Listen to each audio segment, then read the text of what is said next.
My mother chose her new husband and his grown children over me. She thought I'd just accept it, fade into the background like the family photos she'd already packed away. But then the IRS letter arrived, one innocent-looking envelope that changed everything.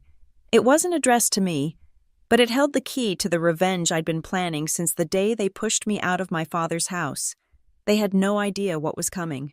They had no idea that every document, every receipt, every piece of paper my meticulous father left behind would become their undoing. My name is Rachel Coleman, and I'm 35 years old. I work as a senior software engineer at NorthTech Systems here in Portland, debugging code and building systems that keep things running smoothly.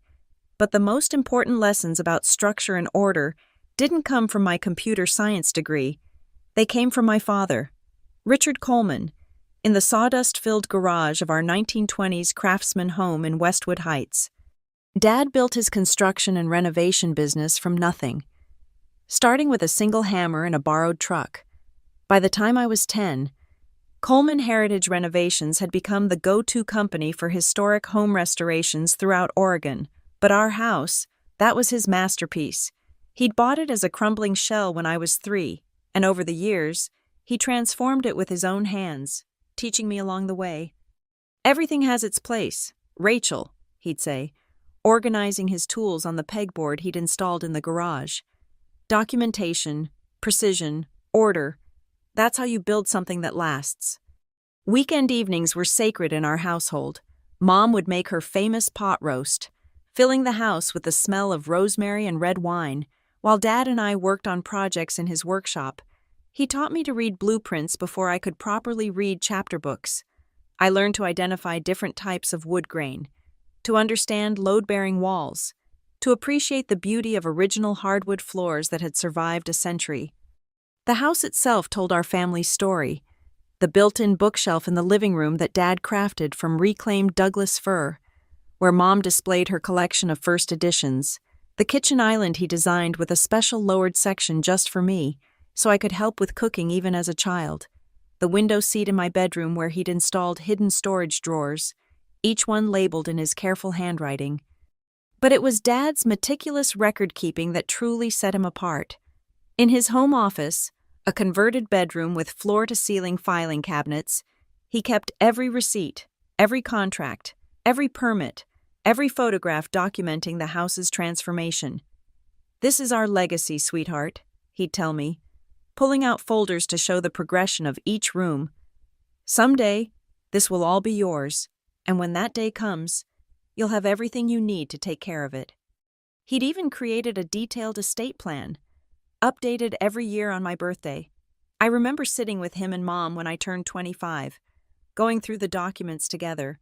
The house would be mine, he explained, but Mom would have lifetime residency rights. "Your mother gave me the best years of her life," he said, squeezing her hand. "This ensures she'll always have a home." Those were the golden years, when the three of us were a unit, when the house rang with laughter and the garage smelled of fresh sawdust and possibility. Dad would play his old jazz records while working, teaching me that craftsmanship was its own kind of music. "Measure twice, cut once," he'd say, "and always keep your paperwork in order." I inherited his obsession with organization. Even now, in my work as an engineer, I document everything, create backups of backups, maintain systems that could run without me. It's more than professional habit. It's how Dad taught me to move through the world. The last project we worked on together was restoring the original crown molding in the dining room. I was 31, visiting for Thanksgiving. Dad had been having some chest pains but insisted it was just indigestion. "We need to finish this before dinner," he said, climbing the ladder with his usual confidence. We spent the entire morning carefully stripping layers of paint, revealing the beautiful carved details underneath. "Perfect," he said, running his hand along the restored wood. "See, Rachel, sometimes you have to strip away what doesn't belong to reveal what was always meant to be." 3 days later, he was gone. Massive heart attack in his sleep. Mom found him that morning, his reading glasses still on, a restoration magazine open on his chest.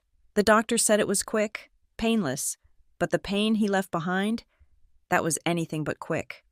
I thought the house would keep him alive for us, that every corner he'd touched, every board he'd laid, would preserve his presence. I was wrong, because less than 6 months after we buried him, Mom met someone at her grief support group who would begin systematically erasing every trace of Richard Coleman from the home he'd loved more than anything except his family. The grief support group met every Tuesday evening at St. Mary's Episcopal Church, just 10 minutes from our house. I'd encouraged Mom to go. Linda Coleman had always been social, and watching her retreat into herself after Dad's death was almost as painful as losing him. I thought she'd find comfort in shared experiences, maybe make some friends who understood her loss. I didn't expect her to find Steve Harland. He lost his wife 2 years ago. Mom told me over coffee, exactly 6 months after Dad's funeral. Cancer. He understands what it's like. At first, I was genuinely happy for her. At 58, Steve seemed stable, respectable even. He owned a small real estate management company, drove a pristine Lexus, and knew how to make Mom laugh again, something I hadn't managed despite my weekly visits and constant calls. The changes started small. Steve began joining us for Sunday dinners. Then he was there on Saturdays too, offering to help with maintenance around the house. "Your father did beautiful work," he'd say, running his hands along the custom cabinets. "But some of these choices aren't practical for resale value." "We're not selling," I reminded him, my voice sharper than intended. "Of course not," he said, that practiced smile never wavering. "Just thinking ahead, property values, tax assessments, it's what I do." Within 3 months, Steve's presence had evolved from occasional to constant. His toothbrush appeared in the master bathroom. His clothes took over half of Dad's carefully organized closet. And then came the first real blow. Mom asked me to help her pack up Dad's workshop.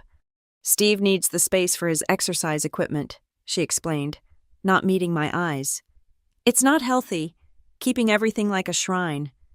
"It's not a shrine, Mom. It's Dad's workshop. I still use those tools when I come over to help with maintenance." "Steve can handle the maintenance now," she said, and something in her tone had changed, defensive, almost accusatory. "You have your own life, your own apartment. You don't need to keep coming here all the time." The workshop was cleared out that weekend. I managed to save Dad's main toolbox and a few specialty pieces, loading them into my car while Steve supervised the removal of the pegboard system Dad had spent weeks perfecting. In its place went a wall-mounted TV and Steve's CrossFit setup. Then came the garden. Dad's roses, varieties he'd cultivated for 15 years, were ripped out because Steve was allergic. The hand-laid stone pathway Dad and I created when I was 12 was covered with cheap concrete because it was a tripping hazard. The wooden bench Dad built for their 20th anniversary was hauled away because it didn't match the new aesthetic. But it wasn't just the physical changes that signaled the shift, it was Mom herself. She started parroting Steve's opinions about maximizing property potential and modernizing outdated spaces. She, who had once spent hours with Dad selecting the perfect shade of historically accurate paint, now nodded along as Steve chose vinyl siding for easier maintenance. The tipping point came when I arrived one Saturday to find contractors tearing out the original hardwood floors in the living room. "What the hell is happening?" I confronted Steve, who stood in the doorway with a clipboard, directing the workers like he'd been the homeowner for decades. "Language, Rachel," he said, that condescending smile spreading across his face. "We're updating. These old floors are a nightmare to maintain." "Those floors are 90 years old. Dad spent 3 months restoring them." "Your father's gone," Steve said flatly, "and your mother agrees it's time to move forward." I found Mom in the kitchen, avoiding the confrontation. "How could you let him do this?" I demanded. "Dad would be heartbroken." She set down her coffee cup with shaking hands. "Your father is dead. Rachel, Steve is here now, and he knows what's best for the house." "What's best for the house, Mom? I own this house. Dad left it to me." "With my lifetime residency," she shot back, "and Steve lives here now. He's my partner, and he deserves to feel comfortable in his own home." His home, I felt the walls closing in. This is Dad's house, our house. Steve is my future, Mom said, her voice cold in a way I'd never heard before. You need to accept that. He's even offered to help manage the property taxes and maintenance costs you've been struggling with. I hadn't been struggling. I'd been paying everything on time, keeping meticulous records just like Dad taught me. But suddenly, my financial responsibility was being questioned, my dedication reframed as inadequacy. That night, Steve sat me down for a family meeting where he presented his vision for the house, a complete renovation that would bring it into the 21st century and maximize its investment potential. Mom sat beside him, nodding along like a stranger wearing my mother's face. I don't consent to any of this, I said firmly. The deed is in my name. Steve's smile never wavered. Linda has residency rights. We've consulted a lawyer. You can't restrict reasonable improvements to her quality of life.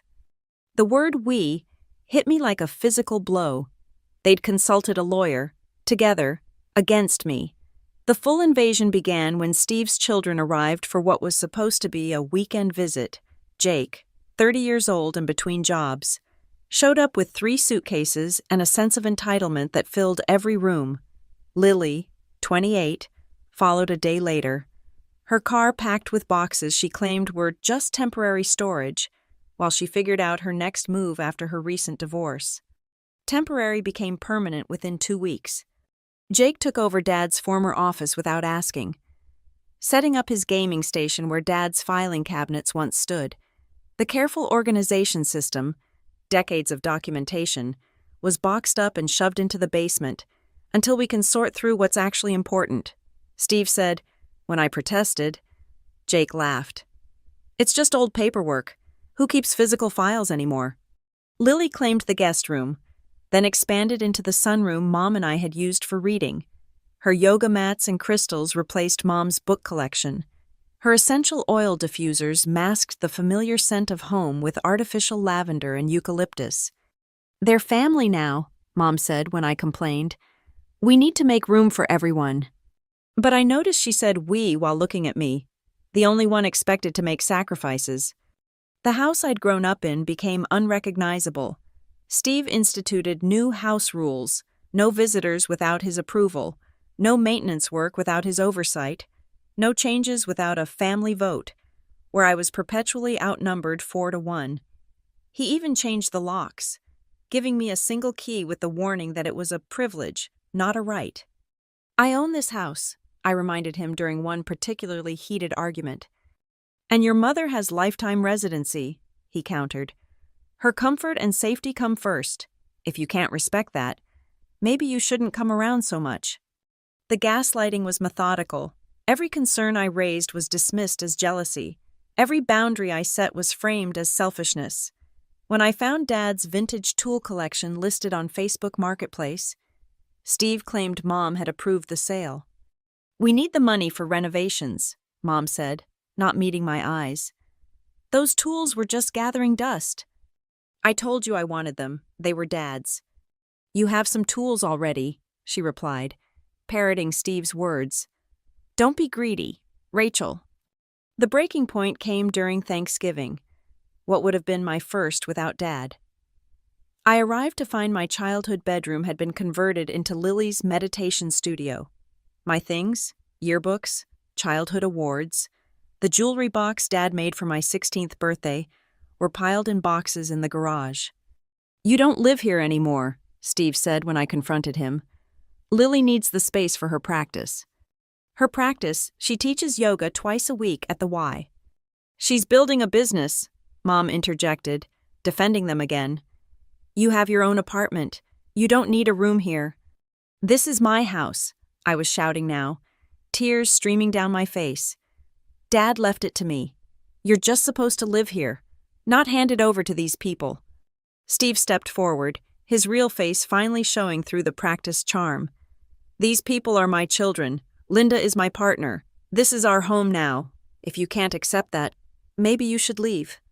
Mom, I turned to her, desperate for any sign of the woman who'd raised me. Are you really choosing them over me?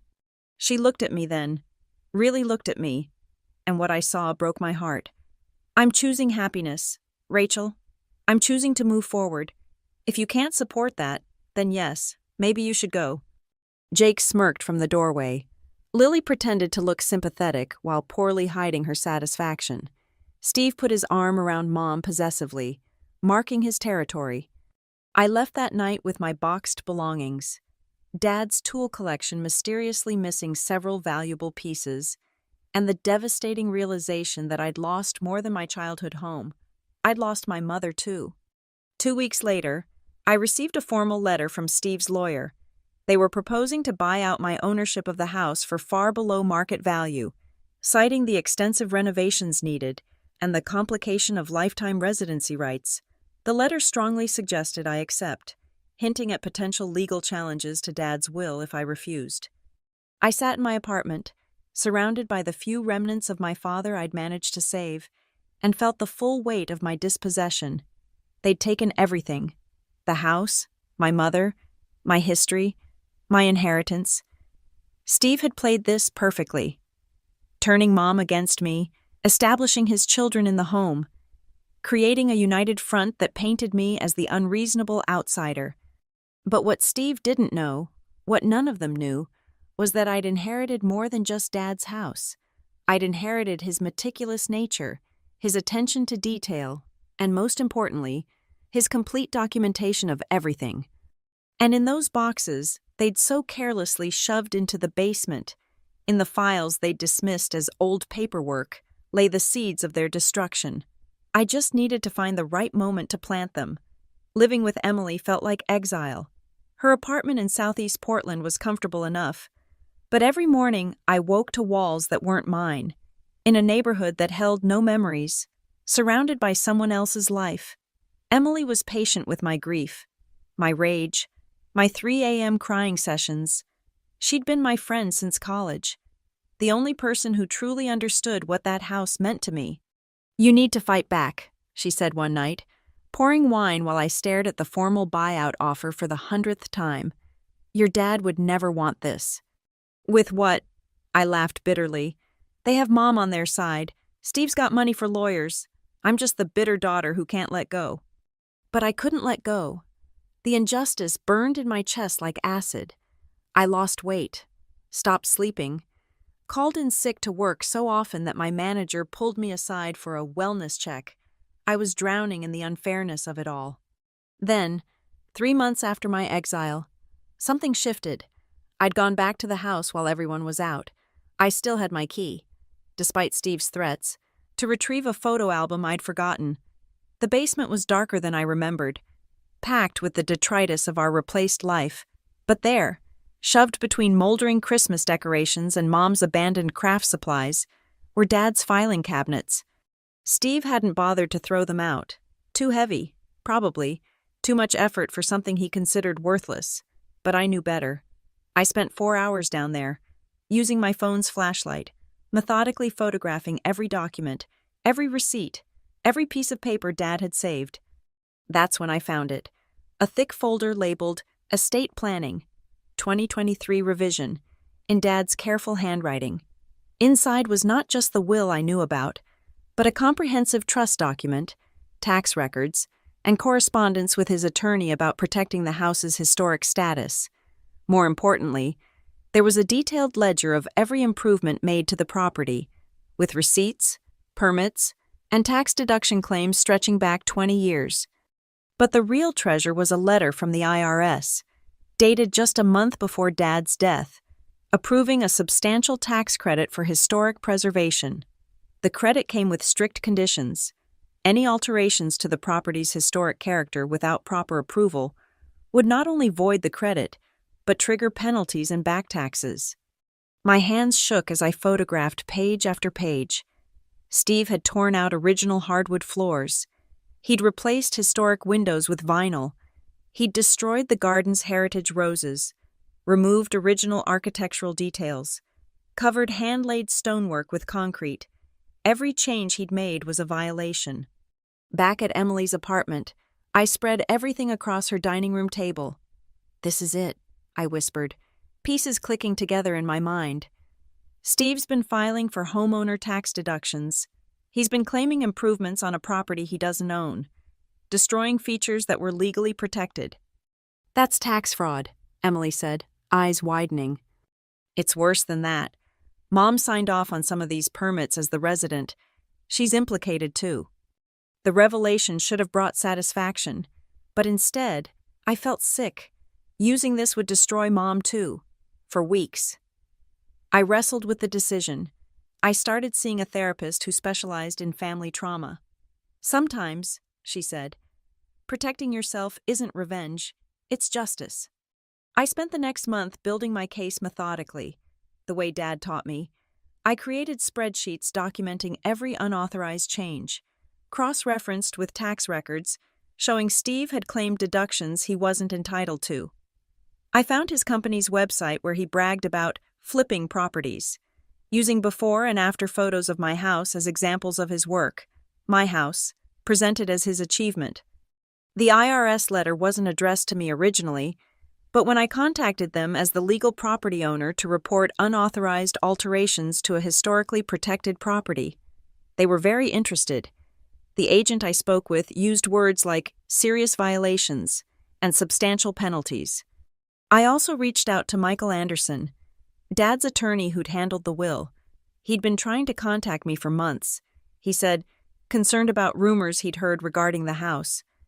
Your father was very specific about preserving that property, Michael said, reviewing my documentation. What's been done here isn't just morally wrong, it's legally actionable. Steve had no authority to make these changes, and by claiming tax benefits on them, he's committed fraud. What about Mom? I asked, my biggest fear. She was likely manipulated, Michael said carefully, but ignorance isn't always a defense. However, if you move forward strategically, you might be able to protect her while still reclaiming what's yours. Strategic. Dad would have appreciated that. He'd taught me that emotion was important, but preparation won battles, and I was finally prepared. The plan crystallized. I wouldn't just take back my house. I would systematically dismantle everything Steve had built on the foundation of his lies. He'd made one crucial error in his calculated takeover. He'd underestimated Richard Coleman's daughter. When do we strike? Emily asked, now fully invested in my cause. Sunday, I decided. During their weekly family dinner, let them all witness what happens when you steal from someone who learned from Richard Coleman that documentation isn't just paperwork, it's power. The week before Sunday's confrontation moved with agonizing precision. Michael Anderson worked tirelessly, filing the necessary paperwork with the IRS and preparing cease and desist orders for the unauthorized modifications. Every document was triple-checked, every legal avenue explored. This wasn't going to be emotional chaos, it would be surgical. The IRS has opened a formal investigation, Michael informed me Thursday morning. Steve claimed $85,000 in home improvement deductions on his business taxes, writing off the renovations as investment property expenses. But he doesn't own the property, and the improvements violated historic preservation guidelines. He's looking at penalties that could exceed $150,000 plus potential criminal charges. Criminal. I hadn't expected that. Tax fraud is a federal crime, Rachel, and since he used his business to funnel the expenses, it could implicate his entire company. I felt a flutter of something, not quite sympathy, but unease. What about Mom? That's where we have leverage. The IRS agent agreed that if she cooperates fully and it's clear she was manipulated, they'll focus on Steve as the primary perpetrator, but she'll still face some consequences for signing permits she had no authority to sign. Friday afternoon, I received a call from my Aunt Patricia, Mom's sister. Your mother called me crying, she said. Something about IRS agents visiting the house. Rachel, what's happening?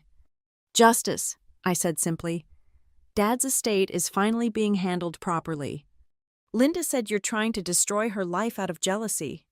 Ask her about the $85,000 in renovations Steve claimed on his taxes. Ask her about the historic tax credits they violated. Ask her why Steve's children are living in rooms I paid property tax on while I was kicked out. Patricia was quiet for a long moment. Richard would be heartbroken to see this family torn apart.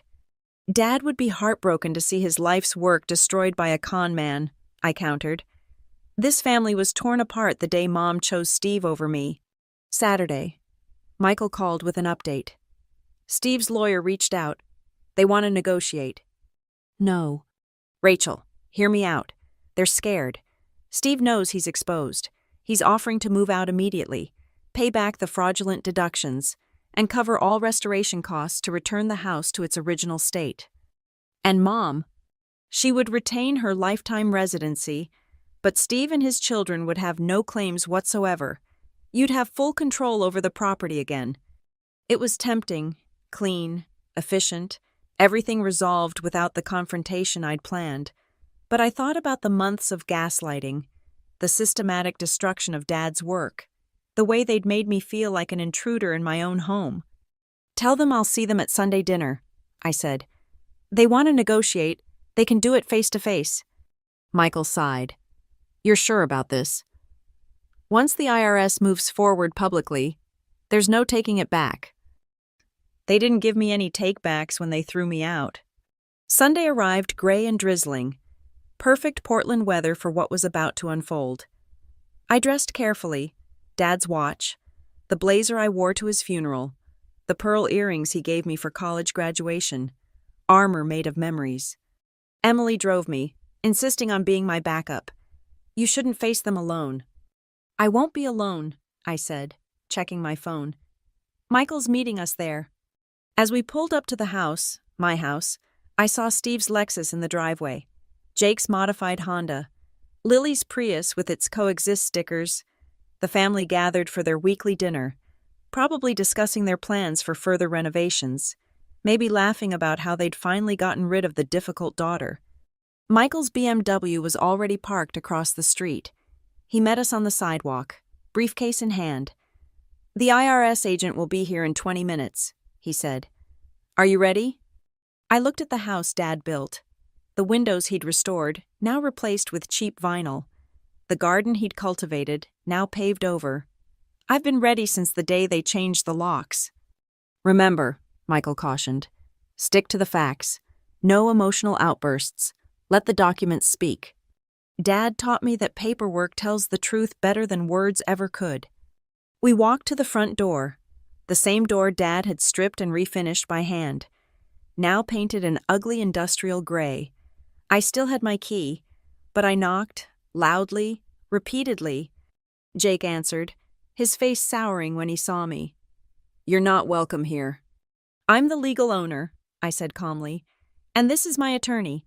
We have federal documentation to discuss with Steve. Dad, Jake called over his shoulder. Rachel's here with some lawyer. Steve appeared, his confident smile faltering when he saw Michael. What's this about? May we come in? Michael asked formally. We have urgent matters to discuss regarding tax fraud charges and the illegal modification of a historically protected property. The color drained from Steve's face.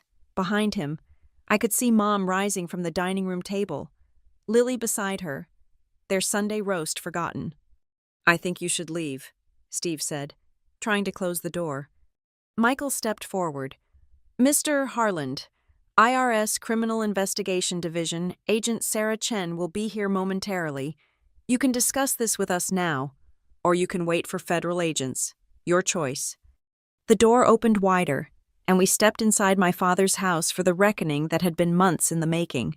The dining room still smelled of pot roast, but the warmth of family dinner evaporated the moment we entered. Mom stood frozen by her chair, her face cycling through confusion, fear, and then anger when she saw me. What is this, Rachel? She demanded. How dare you bring strangers into my home during family time? Your home. I kept my voice steady, though my heart hammered against my ribs. Let's discuss that. Michael set his briefcase on the dining table, right between the mashed potatoes and green beans. The mundane domesticity of it all. Lily's wine glass half empty, Jake's phone face down beside his plate. Steve's napkin tucked into his collar made the moment surreal. You need to leave, Steve said, stepping forward. Now. Actually, Michael said, pulling out a folder. As the legal representative of the property owner, We have every right to be here. He placed the first document on the table. This is the original deed. Rachel Coleman is the sole owner. She knows that, Steve snapped. Linda has lifetime residency rights, which don't include authorization for structural modifications. Michael laid out another paper. This is the Historic Preservation Tax Credit documentation. Filed by Richard Coleman. Approved by the IRS. Any alterations required federal approval. I watched Steve's jaw tighten. Jake and Lily exchanged glances, perhaps sensing for the first time that their free ride might be ending. So what? Steve blustered. We made improvements. The house needed updating. Improvements. I finally spoke, pulling out my phone. Let me show you improvements. I cast the photos to the smart TV Steve had mounted where Dad's vintage mirror once hung. Original 1920s hardwood floors, certified by the Historic Registry. Swipe. Steve's vinyl replacement, installed without permits. Swipe. Heritage Rose Garden, documented in the Garden Conservancy archives. Swipe. Concrete slab, poured last month. With each image, Steve's face grew redder. Mom sank into her chair. You took pictures in my house, Steve sputtered. My house, I corrected. And yes, I documented every illegal modification you made. Michael continued with clinical precision. Mr. Harland, you claimed $85,000 in business tax deductions for these renovations. You listed this property as an investment holding of Harland Real Estate Management. That was a mistake. A filing error. A mistake. Michael pulled out more papers. Your signature appears on 17 different documents claiming ownership or management rights. You took out a business improvement loan using this property as collateral. What? Mom's voice cracked. Steve, you borrowed against my home. Our home, Steve corrected automatically, then caught himself. Here's the problem, I said, standing now, feeling Dad's strength flowing through me. You committed fraud. Federal tax fraud. You destroyed historically protected architecture. You took out loans on property you don't own. The IRS doesn't care that you thought you could manipulate my mother into giving you everything. They care that you stole from them. This is ridiculous. Jake stood up, puffing out his chest. You're just bitter because... Because what? I turned on him. Because you took over my father's office. Because you threw away his files to make room for your gaming setup. Those files contained 30 years of documentation that would have prevented this mess, but you called them worthless old paper. Rachel, please, Mom finally spoke, tears in her eyes. We can work this out as a family. Family. The word tasted bitter. You told me to leave. You chose them over me. You stood by while they dismantled everything Dad built. Your father is dead, she cried. Steve made me happy. Steve made you a fool, I said, harsher than I intended. Ask him about the loan. Mom, ask him why he needed $85,000 in improvements for a house he was already planning to sell once you're gone. That's not, Steve started. Your business website says otherwise, Emily spoke for the first time, holding up her phone. You have this house listed in your portfolio of upcoming renovation properties, posted 6 months ago. The room went silent except for the grandfather clock Dad had restored, ticking away seconds like a countdown. Mom turned to Steve, her voice small. You were going to sell.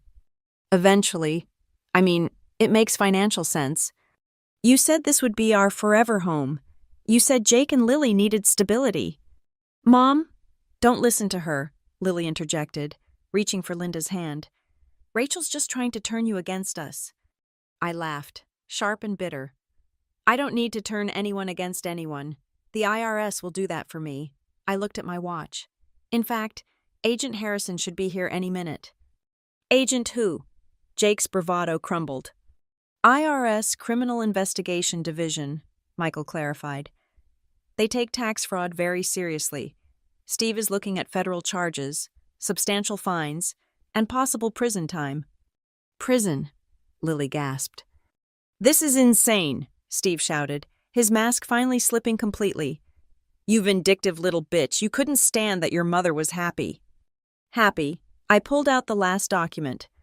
This is a petition for power of attorney over Linda Coleman, filed by you last month. You were planning to take control of everything, including her retirement accounts. Mom's gasp cut through the room. She stared at Steve, then at the paper in my hand, her world visibly crumbling. The doorbell rang. 3 sharp chimes that might as well have been a death knell for Steve Harlan's schemes. "That will be Agent Harrison," Michael said calmly. "Shall I let them in, or would you prefer to, Steve?" Agent Harrison turned out to be a composed woman in her 40s who entered with the quiet authority of someone who'd seen every type of financial fraud imaginable. She was accompanied by a younger agent carrying a tablet and a thick folder of documents. "Mr. Harland," she said. After Michael made introductions, "I'm Agent Sarah Harrison with the IRS Criminal Investigation Division. We need to discuss the discrepancies in your tax filings regarding this property." Steve attempted his salesman smile. "This is all a misunderstanding. Family dispute. I'm sure we can clear this up." "A family dispute doesn't explain claiming $85,000 in business deductions for renovating a property you don't own," Agent Harrison replied, unmoved. "May we sit?" The surreal scene unfolded around the dinner table, cold roast beef congealing on plates while federal agents spread out evidence of Steve's fraud. Jake and Lily sat frozen, their entitlement evaporating in the face of federal authority. "According to our investigation," Agent Harrison began, "you've claimed this property as a business asset for Harland Real Estate Management for the past 8 months. You've written off renovations, maintenance, even utility bills as business expenses." "I manage the property," Steve said weakly. "Without any legal authority or property management agreement," Agent Harrison noted. "Furthermore, you took out a $50,000 business loan using this property as collateral, despite having no ownership stake." $50,000. Mom's voice was barely a whisper. "Steve, what did you do?" "It was for the renovations to increase the property value." "For whose benefit?" I asked. "You don't own it. Mom only has residency rights. The only person who would benefit from increased value is me, and you tried to force me to sell." Agent Harrison pulled out photographs. "These renovations also violated the Historic Preservation Agreement, triggering penalties of approximately $45,000 in addition to the back taxes owed." "This is her fault," Steve pointed at me, his composure finally shattered. "She abandoned the property. Someone had to take care of it." "I never abandoned anything," I said calmly. "I paid every tax bill, every insurance premium, every maintenance cost. I have the receipts. What I didn't do was let you steal it." "Mr. Harland," Agent Harrison continued, "we're prepared to offer a settlement, full repayment of fraudulent deductions, penalties, and interest, approximately $175,000. You'll also need to vacate this property immediately and cease all claims to it." $175,000. Jake jumped up. "That's insane." "The alternative is federal prosecution," Agent Harrison said evenly. "Tax fraud, loan fraud, filing false documents. You're looking at potential prison time." Steve slumped in his chair, aging 10 years in seconds. The confident businessman facade crumbled, revealing a desperate man who'd gambled everything on a con and lost. "I can't pay that," he admitted. "Then you'll need to liquidate assets. Your business, perhaps property you actually own." "Dad," Lily whimpered, "what about our apartments?" I watched the realization dawn on them. Steve had been funding their lifestyle with my house as collateral, and now the bill had come due. Mom hadn't spoken in minutes, staring at the power of attorney petition like it might bite her. Finally, she looked up at Steve. "Were you ever planning to marry me? Or was I just your pathway to the house?" "Linda, baby, of course I love you." "Don't." Her voice carried a strength I hadn't heard since Dad died. "Just don't." Michael cleared his throat. "There's another matter. Ms. Coleman," he addressed Mom. "You signed several permits and documents related to these renovations. While we believe you were manipulated, you may face some liability." "However," I interrupted, meeting Mom's terrified eyes, If you cooperate fully with the investigation and agree to testify about Steve's deceptions, Agent Harrison has agreed to recommend no charges against you." Mom's eyes filled with tears. "You're protecting me after everything." "I'm protecting Dad's wish that you have a home," I said. "But only you. Steve and his children have 30 days to vacate." "You can't just throw us out," Jake protested. "Actually, she can," Michael said. "You have no legal right to be here. You're essentially squatters." "Mom needs me." Steve tried one last manipulation, reaching for Linda's hand. She pulled away. "No, I needed Richard. I wanted to believe you could fill that void. But you're nothing like him. Richard built things. You just tear them down." "This is happening because of her." Steve pointed at me again. "She planned this." "Yes," I said simply. "I planned this, just like Dad planned every renovation, documented every receipt, filed every paper. You thought his meticulousness was outdated, worthless, but his foundation was stronger than your schemes." Agent Harrison stood. "Mr.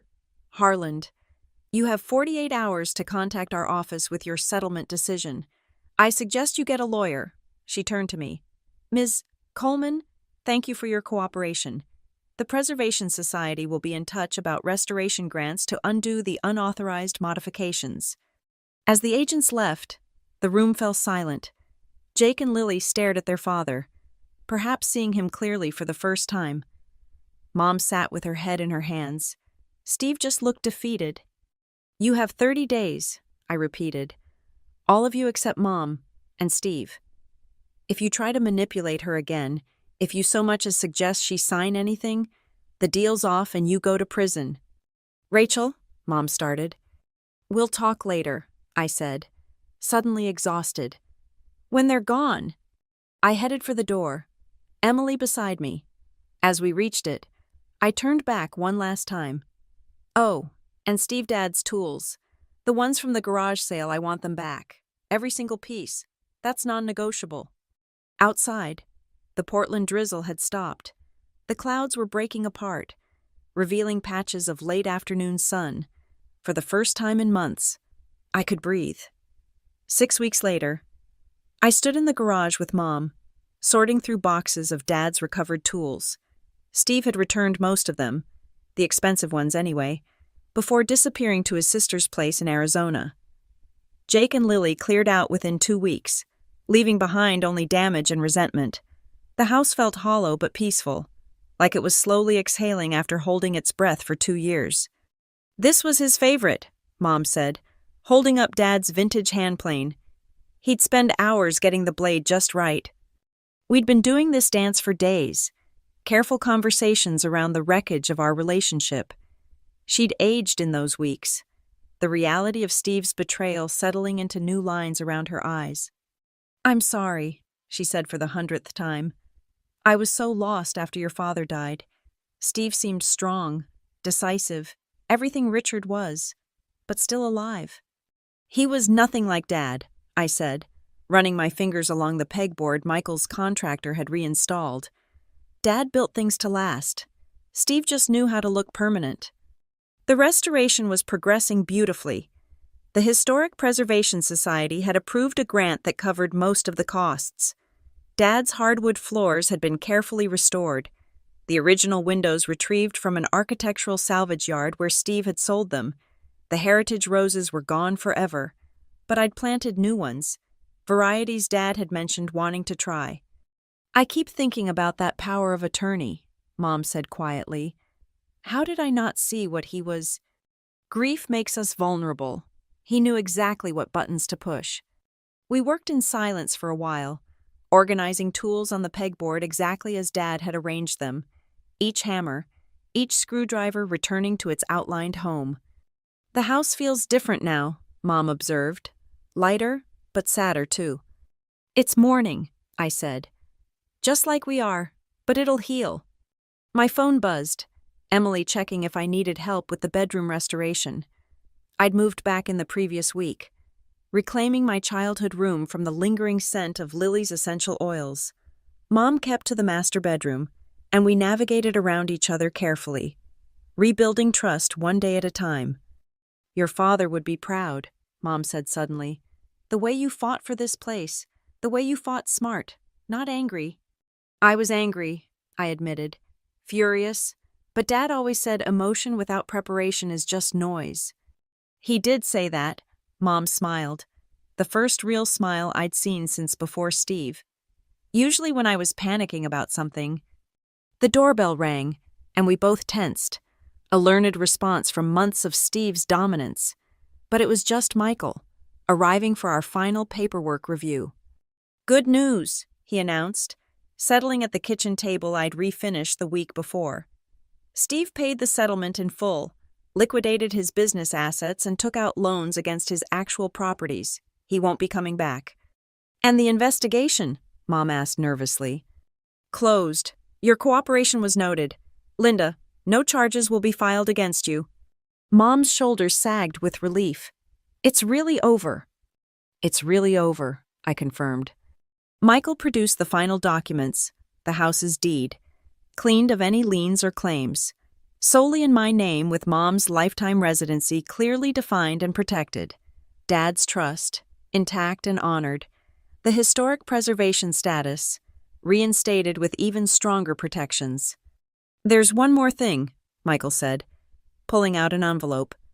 This was in your father's files, marked to be given to you when the house needs it most. I think that time is now. Inside was a letter in Dad's handwriting. Rachel, if you're reading this, something's tested your hold on our house. I know you fought for it. You're too much like me not to. The house isn't just walls and floors. It's our history, our sweat, our Sunday dinners and workshop lessons. But remember, houses can be rebuilt, restored, renewed. What can't be replaced are the people in them. Your mother loves you, even when she might forget to show it. Be patient with her. She's stronger than she knows. But sometimes strength needs time to remember itself. Take care of our house, but more importantly, take care of each other. The best restoration project is a family that's been broken and built back stronger. All my love, Dad. Peace. Check the third floorboard from the left in the workshop's northeast corner. I left something for the next generation of Coleman woodworkers. Mom and I looked at each other, then headed to the garage. Under the floorboard was a small wooden box, beautifully crafted. Inside lay Dad's most precious possession, his grandfather's compass, the one used to build the original parts of the house in 1920, and a new set of custom carving tools with R. Coleman already engraved on them. He knew, Mom whispered. Somehow, he knew you'd need to fight for this place. He knew Steve wasn't the first vulture to circle when someone dies, I said. He prepared me for this my whole life. I picked up one of the carving tools, feeling its perfect weight. Through the workshop window, I could see the garden where new roses were beginning to bud. The house stood solid around us, wounded but healing, rescued from those who would have destroyed it for profit. What now? Mom asked. Now we restore it properly, I said. Every detail, every board, every memory, we make it what Dad envisioned. Together. I looked at my mother, diminished by grief and betrayal, but still standing, still here. Together. As the afternoon sun slanted through the original glass windows we'd saved, I realized Dad had been right. The best restoration project wasn't the house, it was us, broken and rebuilt, stronger at the mended places. Steve had tried to steal our legacy, but he'd only made us remember why it was worth fighting for. The house was ours again. More importantly, we were ours again, and somewhere, I was certain, Dad was smiling. Thank you so much for listening to my story. I'd love to know where you're tuning in from. Please share in the comments below so we can connect. If this story resonated with you, please subscribe to the channel and share your own thoughts about family, inheritance, or standing up for what's rightfully yours. Your experiences and perspectives make this community richer.